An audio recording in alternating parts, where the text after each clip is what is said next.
अभी 50% से ज़्यादा पॉपुलेशन 25 से नीचे है, 60% से ज़्यादा या 65-35 से नीचे, उनको कोई अनुभव नहीं है। प्रधानमंत्री जी, ये डेवलपमेंट क्या हुआ है?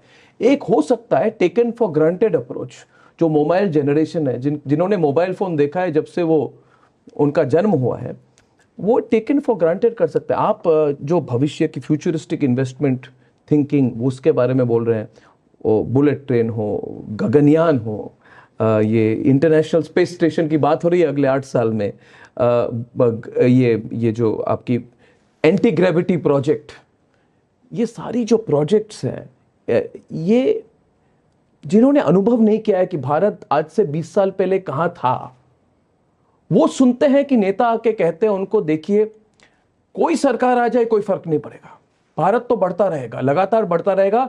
नरेंद्र मोदी प्रधानमंत्री रहे नहीं रहे, बीजेपी रहे नहीं रहे, कोई भी सरकार आ जाए, मिलीजुली सरकार, खिचड़ी सरकार, भारत की प्रगति होती रहेगी।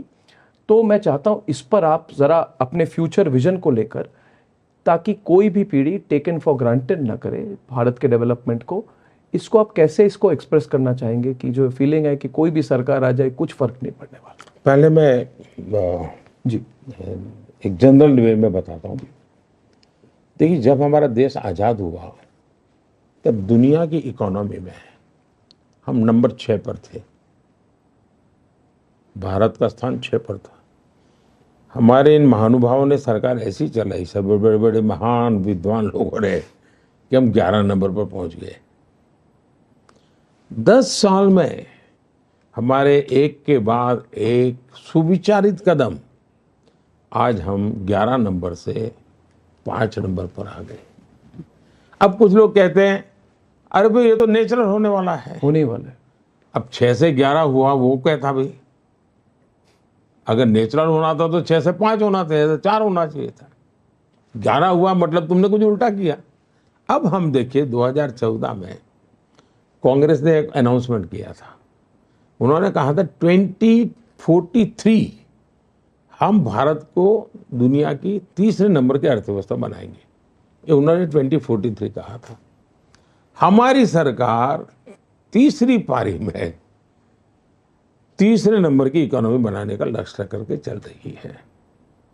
मतलब कांग्रेस के हिसाब से 15 साल पहले मेरा, एक तो मैंने प्रीपोन कर दिया और कार्यक्रम, मतलब इसके लिए मुझे मेहनत लगती है। अगर कांग्रेस की स्पीड से चलते तो मुझे लगता है कि तीसरे नंबर की इकोनॉमी आते आते हो सकता है अर्नब का पोता शायद उसको पता समाचार मिलते कि हाँ तीसरे नंबर पहुंचे, ये हाल हो जाता, 2-2 3-3 पीढ़ी बीत जाती जी। और हम इतना, तो देश का नौजवान, उसको पुराना पता नहीं है, लेकिन देश के नौजवान को दुनिया का पता है।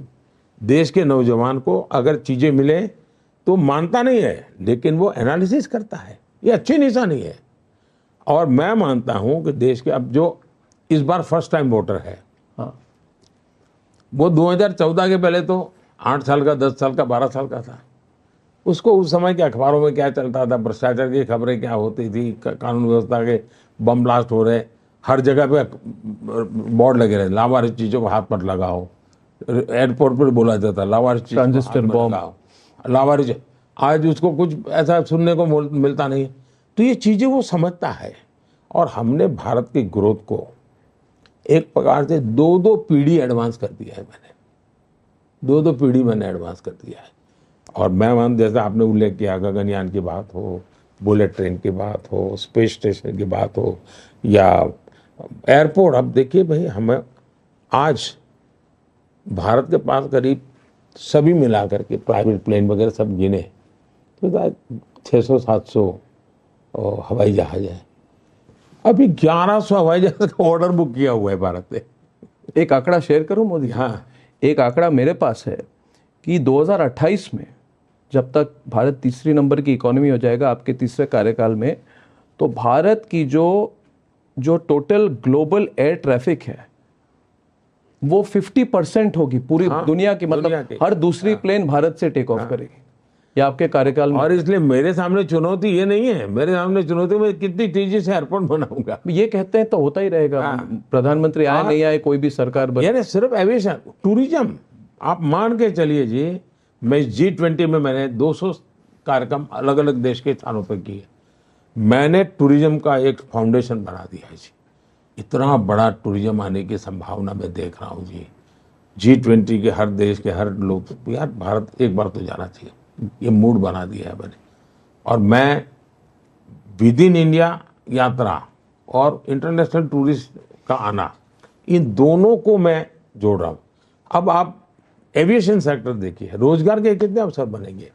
आप फ्लाइट क्रू चाहिए, आपको ग्राउंड मैनेजमेंट के लिए बहुत बड़ी मात्रा में लोग चाहिए, आपको इंजीनियर्स चाहिए, आपको कंप्यूटर मैनेजमेंट वाले लोग चाहिए, आपको मेंटेनेंस के लिए हजारों लोग लगते हैं जी।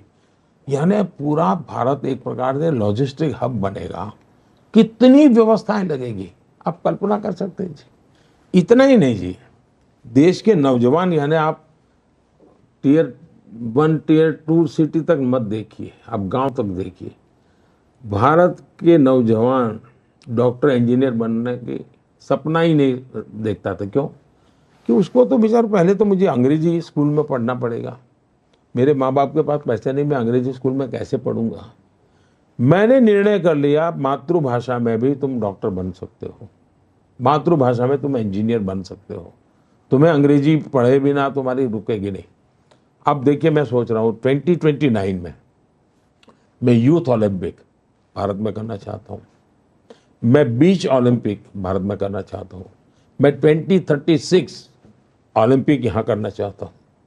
ये चीज़ें कोई शोकेस नहीं है जी, मेरे देश के मिजाज को बदल दिया। G20 साहब, 8वीं कक्षा का बच्चा स्कूल में बोलता था G20 जी बिल्कुल, जबकि पहले लोगों को पता नहीं था G20। तो मैं मेरे देश के हर बच्चे को ग्लोबल माइंडसेट उसका तैयार कर रहा हूँ जी। एक के बाद एक मैं कदम वो उठा रहा हूँ जी।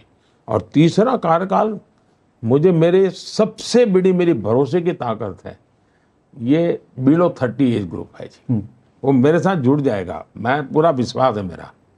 मैं मेरे देश से 20 to 30 वाला जो एज ग्रुप है ना, वही मेरे देश को आगे स्पीड मेरी बढ़ाने वाला है। दिख भी रहा था। और दूसरा, माताएं बहनें, माताओं बहनों का जो रोल है